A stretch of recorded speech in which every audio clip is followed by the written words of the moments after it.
But first to another development coming out of Manchester United. Sir Jim Ratcliffe is close to agreeing a deal to buy a stake in the club.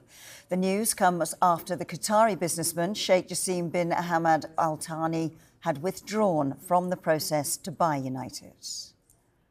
We can join Kaveh Solikol now on the phone, I believe. Kaveh, what can you tell us? Yes, I can confirm that Sheikh Jassim of Qatar has withdrawn from the process to buy Manchester United. His final offer was worth $6.4 billion. Now, to put that into context, that is a world record for a sports club. That is also double what Manchester United are worth according to their share price on the New York Stock Exchange. Sheikh Jassim was also willing to spend about another $1.5 billion on the infrastructure at Manchester United, including redeveloping Manchester United and the training ground. But that was not enough for the Glazers. The Glazers have indicated that they would rather do a deal with Sir Jim Ratcliffe, who's offering to buy an initial 25% stake in Manchester United.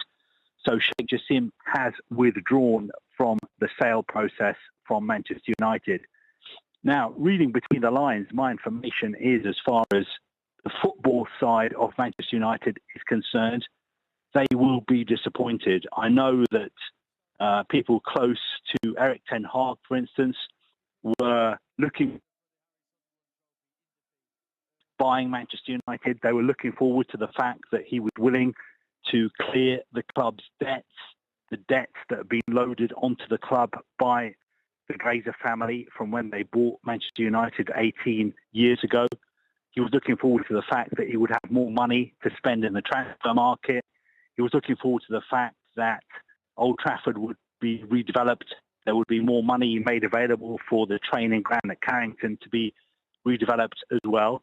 But the owners, the Glazer family, have decided that they would rather do a deal with Sir Jim Ratcliffe and his Ineos group, who are proposing to buy a 25% stake in Manchester United and looking ahead to buying all of the Glazers' shareholding in the club. How do you think this is going to go down with the fans, Kaveh? Well, I think we have to be cautious. I think if you are talking about the fans on social media, I think most of the fans on social media preferred a future where Manchester United was owned by the Qataris and it was owned by Sheikh Jassim. But I think if you are talking about the match-going Manchester United fans who were neutral when it came to choosing between Sheikh Jassim and Sir Jim Ratcliffe, I think they could see the sort of warning signs about what being owned by a state effectively, although, of course, Sheikh Jassim's takeover is being presented to us as a personal deal by Sheikh Jassim, which is not connected to the Qatari state. Having said that, I think a lot of Manchester United supporters were uneasy about the prospect of Manchester United being owned by somebody from Qatar. So I don't think anybody in Manchester who supports United will be dancing in the streets tonight. I think, yes, they would like to see the back of the Glazers, but this is just more uncertainty, more Manchester United in limbo.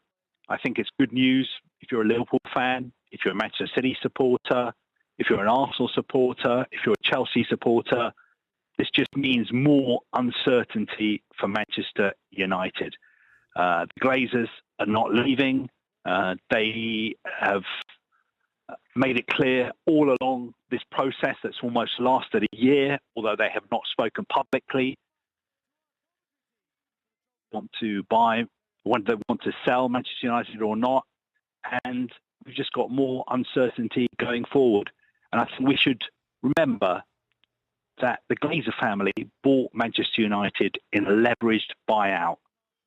They put in about £200 million of their own money. Being owned by the Glazers has cost United well over £1 billion. and they have turned down an offer that is worth close to £6 billion from Sheikh Jassim of Qatar.